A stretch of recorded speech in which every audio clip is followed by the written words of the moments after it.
Shalom, shalom, queridos irmãos. Que alegria recebê-los nessa sala Zoom novamente. O Senhor sabe de todos os planos, Ele que estabelece as agendas.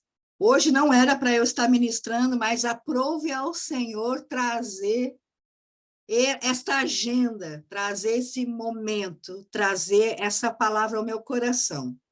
Eu sempre digo às meninas, né, que estão mais perto de mim, sempre tenham uma carta na manga, sempre, porque a gente não sabe o que o Espírito Santo está reservando para nós daqui a 5 minutos, né?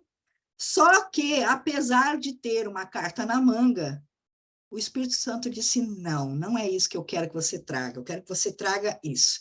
Então, glória a Deus, louvado seja o nome dele, por tudo e por tanto. Ele não deixou que eu usasse as cartas na manga. É porque, de repente, algo de sobrenatural ele quer falar comigo, porque ele fala primeiro com quem recebe. Amém? E nós estamos numa quinta-feira de vitória, mais um dia de vitória na nossa vida, da parte do Eterno sobre cada um de nós. Amém? Glória a Deus por isso, glória a Deus. Queridos, vocês sabem que eu gosto muito de fazer perguntas, né? Amo fazer perguntas, mas as perguntas não é para responder para mim. As perguntas são reflexivas, é para a gente prestar atenção o que o Espírito quer nos comunicar. E eu costumo sempre dizer que é uma tarde de vitória, noite de vitória. Comecei saudando os meus irmãos da Sala Zoom e do YouTube com um dia de vitória. Mas eu pergunto para cada um de vocês, o que consiste uma vitória? O que significa vitória? O que quer dizer vitória? O que será que se resume a vitória na nossa vida? Será que vitória é ter as finanças estabilizadas? Será que vitória é realização de sonhos? Será que vitória quer dizer casamento feliz? Será que vitória quer dizer saúde? Será que a vitória quer dizer que meus filhos são obedientes? Que o meu trabalho é rentável? Será? Queridos, eu quero dizer alguma coisa a esse respeito ao coração de vocês. Não se trata somente disso a vitória. A vitória é muito mais abrangente e mais profunda do que imaginamos. Irmãos, se nós aqui perseguimos algo excelente e algo esmerado, nós precisamos ter uma visão macro sobre o reino de Deus. E a Daia falou isso muito pontualmente à tarde, que nós precisamos ter uma visão macro. Amém? Todos nós precisamos ter um alvo nas nossas vidas. E qual é este alvo? Vocês já se perguntaram sobre isso? Que alvo é esse? Qual o alvo que nós estamos mirando, que nós estamos apontando as nossas armas? Queridos irmãos, o apóstolo Paulo, ele se referiu sobre alvo correto na sua carta aos Filipenses, a fim de ganhar o prêmio do chamado celestial. Mas você sabe que chamado é esse? O que ele está falando? O que ele quer dizer com isso?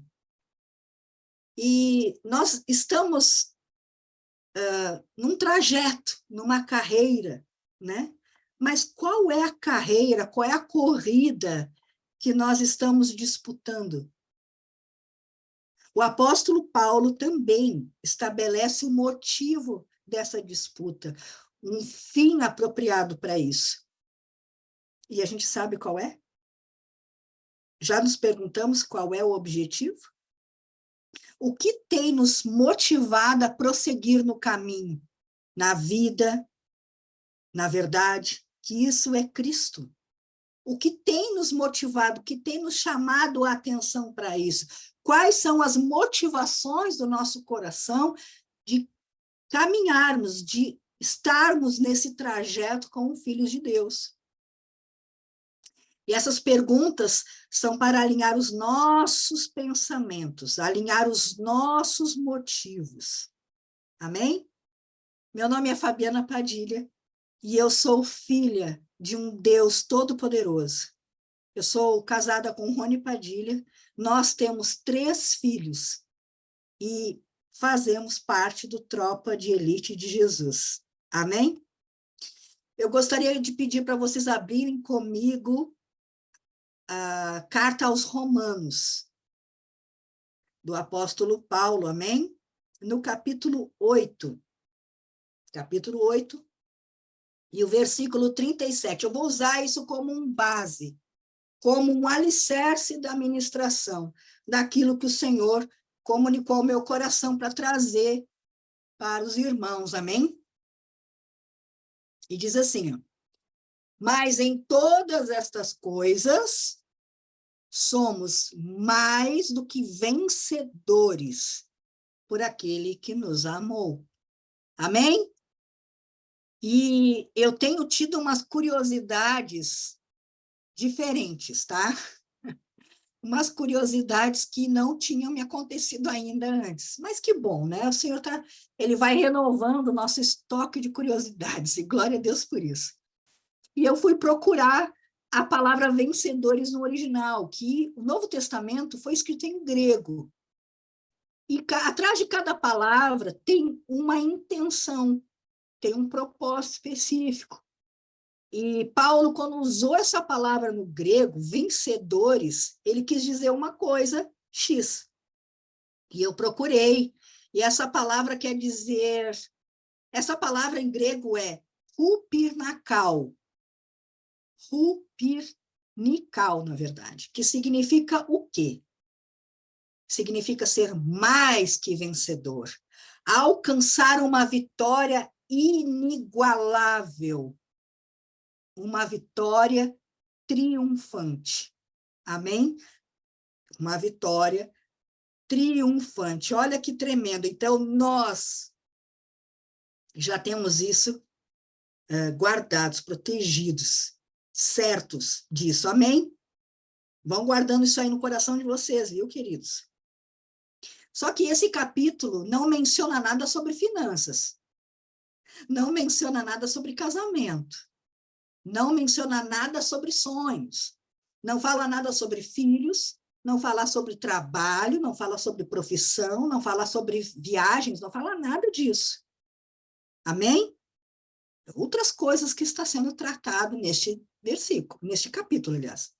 Então, meus queridos irmãos, Deus, ele é a vitória, ele é a garantia de que nós já temos isso em Cristo, que nós já temos essa vitória triunfante. Ele é a própria garantia disso, amém? Ele nos garante isso em Cristo Jesus. Isso é ponto pacífico, amém? Não tem nada para discutir sobre isso, ponto. Nós temos essa garantia, que é o próprio Senhor. É o próprio amado que nos garante isso. O nosso paizinho, aquele que disse que nós somos seus filhos. Mas que vitória é essa? Do que ele está falando? O que ele quer dizer aos nossos corações? E eu vou trazer um pó da telha hoje.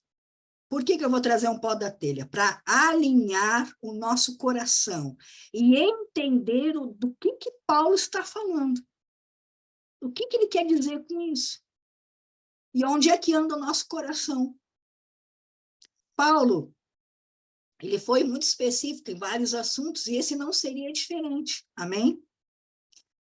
Então, nós, assim, examinando, nós como filhos de Deus, examinando as escrituras, nós percebemos que estávamos, olha só, estávamos presos num espírito angustiado.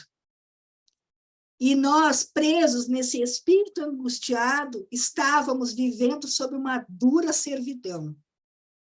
Amém? Éramos assim, não?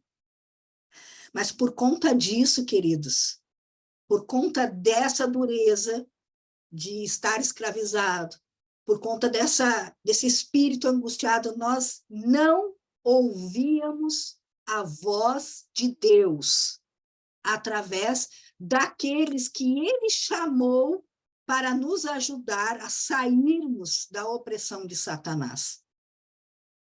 Amém? Eu vou repetir. Por conta desse espírito angustiado, dessa escravidão que nós estávamos, nós não conseguimos ouvir a voz de Deus através daqueles que ele chamou para nos ajudar. Assim como Moisés estava no Egito, na verdade, falando com os seus irmãos, e eles estavam o quê? Angustiados, eles não conseguiam ouvir o que Moisés estava falando. E ele estava fazendo o quê? Livrando-os do cativeiro. Olha que forte isso. Amém? E esse texto falou muito ao meu coração quando eu e o Rony estávamos escutando o pastor Beethoven falar sobre isso, nessa semana ainda. E falou muito fortemente ao meu coração. E eu entendi que era a vontade do Espírito Santo trazer isso para esta sala. Amém? O inimigo de nossas almas, queridos, sempre vai tentar achar uma forma para nos manter opressos, trazendo angústia ao espírito e, consequentemente, uma dura servidão, a fim do quê? De não fluirmos naquilo que nascemos para fluir. Assim como os nossos irmãos, e falo que são irmãos, porque é o povo escolhido de Deus, os hebreus, os judeus, estavam naquele lugar de opressão, de angústia de espírito, de dura servidão. Nós também já estivemos nesse lugar, se é que ainda não estamos. Se é que ainda a gente não está preso em algum lugar. Amém? Enquanto neste lugar imaginamos que a vitória se trata de coisas sem sentido. Sabe como? Saudade da cebola e dos alhos. A vitória para eles, naquele momento, era comer um prato cheio de cebolas e alhos. Isso é uma vitória sem nenhum sentido, queridos. Sem nenhum sentido. Meus irmãos, enquanto esse tipo de pensamento que é errado, de vitória, estiver gravado no nosso coração, efetivamente estamos ainda presos num espírito de angústia. Amém? Se a nossa ideia de vitória estiver errada, nós ainda estamos com espírito, com angústia. Amém? E o que é angústia, queridos? A angústia é uma mistura de sensações emocionais, é uma mistura de sentimentos, de sensações psicológicas e até físicas, que interfere de uma forma diversa na nossa vida. Isso é angústia. A gente não sabe nem o que está acontecendo de fato. As pessoas, elas podem recorrer a medidas estranhas até, para escapar dessa sensação ruim e aumentar o seu bem-estar. Tipo o quê? Fazer coisas que ela nem geralmente faria, mas porque ela quer fugir da angústia. Amém? Isso acontece também com o Filho de Deus. Nós não somos imunes a isso. Porque se nós estamos ainda com o espírito angustiado, nós vamos recorrer a situações e coisas estranhas para escapar isso da nossa vida. Amém? Glória a Deus. A pessoa angustiada, queridos, não consegue encontrar solução para os seus problemas. Ela acaba achando que seus problemas não têm solução. E qual é a diferença do Filho de Deus para uma pessoa que é filho de Deus também pode ser angustiada? Nem o Filho de Deus também não sabe que ele não vai ter a solução para os problemas. Quem é que traz a solução? É o Espírito Santo. É o Pai, é o Jesus que traz. Só que nós temos a certeza de que ele já trouxe a solução. Amém? Enquanto uma pessoa que está com um pensamento equivocado sobre isso, ela vai ficar se debatendo.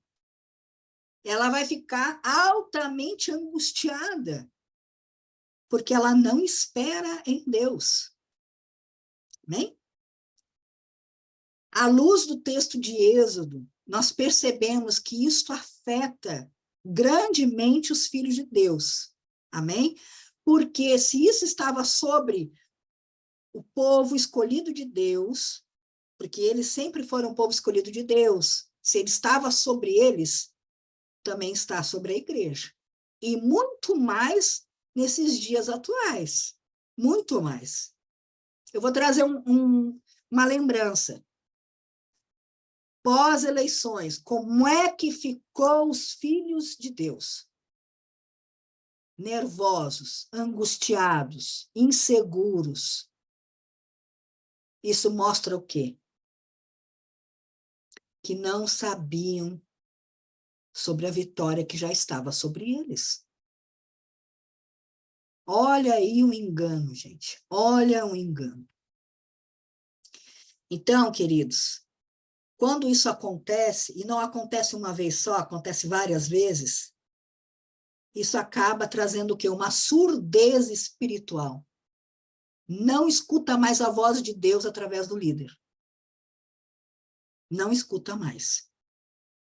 Fica seletivo o que escuta, porque parece que só o que escuta é aquilo que traz a preocupação para ele. Amém? E se não escutam Deus através dos seus líderes, se tornam presas fáceis para o maligno. Isso não tem nem dúvida. A angústia de espírito é uma condição de surdez e apatia. Anotem isso. Surdez e apatia. É um misto de fortes emoções frente a questões que já foram definidas por Deus. Ou seja, nós começamos a brigar com Deus, sem saber que estamos brigando com Deus. Olha que terrível é isso. É a mesma coisa nós estar conversando com uma criança de 1 ano. E a criança de 1 ano está fazendo birra por determinada coisa que já foi solucionada. Ela grita, esperneia.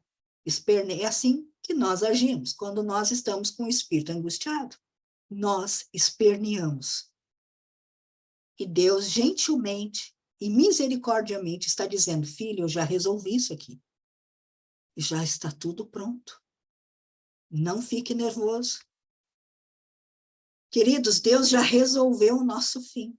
Se é que eu posso chamar de fim. Né? Porque não tem fim.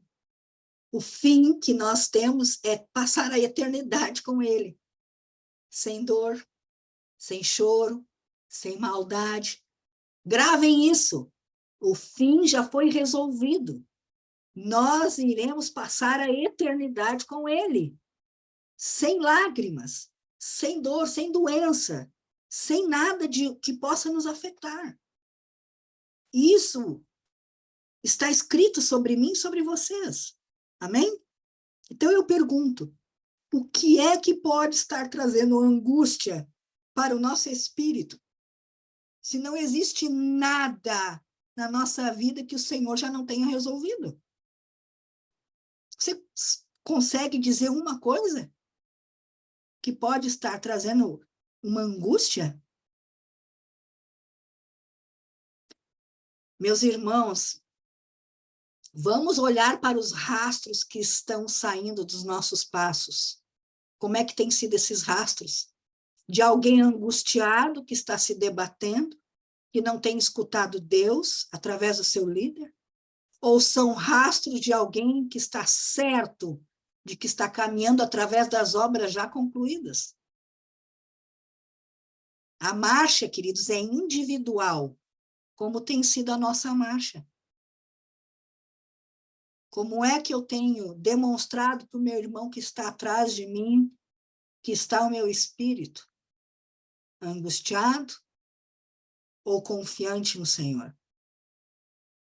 Depositar, queridos, a atenção a coisas terrenas nos afasta do que realmente é relevante para o reino de Deus. Eu vou repetir. Depositar a nossa atenção em coisas terrenas nos afasta do que realmente é relevante, do que realmente é importante para o reino de Deus. O Senhor, queridos, não está preocupado com coisas que terminam em si mesmas. Desculpa dizer isso, mas ele não está preocupado. A preocupação de Deus é em nos salvar. A preocupação de Deus é estar conosco na eternidade. Amém? Ah, Fabiana, está sendo muito radical. Eu posso estar sendo radical mesmo, né? Eu acho que eu sou um pouco radical. Mas, queridos, é crucial entendermos que nós temos que entrar na arca, que é Cristo. Isso é identificar dentro do meu coração que é imperioso buscar em primeiro lugar o Senhor e sua justiça, e dentro disso todas as coisas serão acrescentadas. Mas o que nós estamos buscando em primeiro lugar? O que nós estamos buscando em primeiro lugar? A breve, momentânea felicidade, através, de repente, de conquistas terrenas? Casas, carros, prédios, roupas, calçados, casamento, diversão, sei lá, o que for. Gente, é errado pensar sobre isso? Não, não é errado. Errado é a ordem que nós colocamos isso na nossa vida. Isso que traz o erro, traz o pecado, traz estar à margem daquilo que Deus escreveu sobre nós. Meus irmãos, dar jeitinho para termos mais provisão é pensamento de quem está angustiado. Sinto em dizer. Em Mateus capítulo 6, versículo 31, que é muito conhecido, diz: não se preocupem dizendo que vamos comer, que vamos beber, o que vamos vestir, pois os pagãos é que correm atrás destas coisas. Mas o Pai Celeste sabe que nós precisamos delas. Porque Ele colocou aqui. E aqui nós precisamos ter o que comer, o que vestir, o que beber. Mas, queridos, o que nós temos buscado em primeiro lugar? Para que nós temos buscado ter melhores condições? Para dar um jeito na angústia que está dentro do nosso coração? O espírito angustiado? Ou para manifestar o reino de Deus? Isso chega a ser meio piegas, né? Mas é verdade. Pensem, vamos refletir sobre isso. O que é que tem motivado o meu coração sobre buscar as coisas terrenas? É para dar um jeito na angústia que está no meu coração ou para manifestar o reino de Deus? O espírito, queridos, angustiado, ele escuta as vozes da sua alma e confunde com a voz do Espírito Santo. Ele confunde. Um espírito angustiado traz dura servidão. A dura servidão a quê? A dura servidão sobre quem? A dura servidão prende os filhos de Deus na saudade da cebola e dos alhos. Ou seja, nas nossas vontades de ter mais e mais, a nossa vontade de fazer mais e mais, sem que isso tenha um propósito eterno.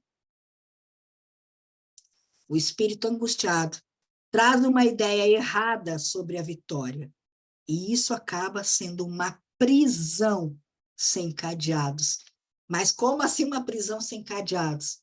Querido, Jesus já abriu todos os cadeados. A gente só fica dentro de prisão se a gente permite. É olhar para o alvo errado, é correr a carreira errada, é buscar outras coisas em primeiro lugar. E isso nos faz ficar nessas prisões sem cadeados. Mas, queridos, nós temos uma saída para essa angústia de espírito. Nós temos uma saída. E sabe qual é essa saída? Essa saída é vestes de louvor em vez de espírito angustiado. Isso está em Isaías, capítulo 61. E nós sabemos o que são vestes, né? Vestes aponta para quê? Vestes aponta para a santidade e para obras, não é mesmo? Vou dizer, quando a gente olha alguém de jaleco branco e com esteto aqui no pescoço, a gente imagina o quê? É um médico, não é? Quando a gente vê uma pessoa com uniforme cinza e algumas partes em vermelho, a gente sabe que é um bombeiro, não é? E quando nós vimos a pessoa toda de verde, com touca verde, propé verde, o que que é? É um cirurgião, não é? E assim vai. Então, quando nós fazemos o que nascemos para fazer, nós estaremos glorificando o Senhor, estaremos louvando o Eterno com as habilidades que Ele nos deu, nas obras que separou para fazermos. Amém? Glória a Deus, né? E o socorro para o espírito angustiado é estar em santidade. Santidade. E é estar fazendo o que nascemos para fazer. E isso vai nos livrar de um espírito angustiado. Se nós estivermos fazendo apenas coisas que não apontam para a eternidade, nós estaremos nos empurrando para a angústia. Agora, quando nós fazemos aquilo que nascemos para fazer, nós somos extraídos da angústia. E aí nós conseguimos entender que já somos mais que vitoriosos, que nós temos uma vitória triunfante. Se porventura o seu espírito está angustiado, é muito provável que você não esteja fazendo algo que glorifique, algo que louve o Eterno. Então, é importante que você repense, que você reveja e você reavalie. O inimigo, queridos, é mestre em nos mostrar algo que o nosso coração deseja. Sabe por quê? Porque ele vai fazer com que nós venhamos a acreditar que estamos sentindo falta de alguma coisa, trazendo angústia para o nosso espírito. E, consequentemente, aí está o perigo. Estaremos anunciando que o Senhor não é o nosso pastor. Porque nós estamos com falta de água, certo?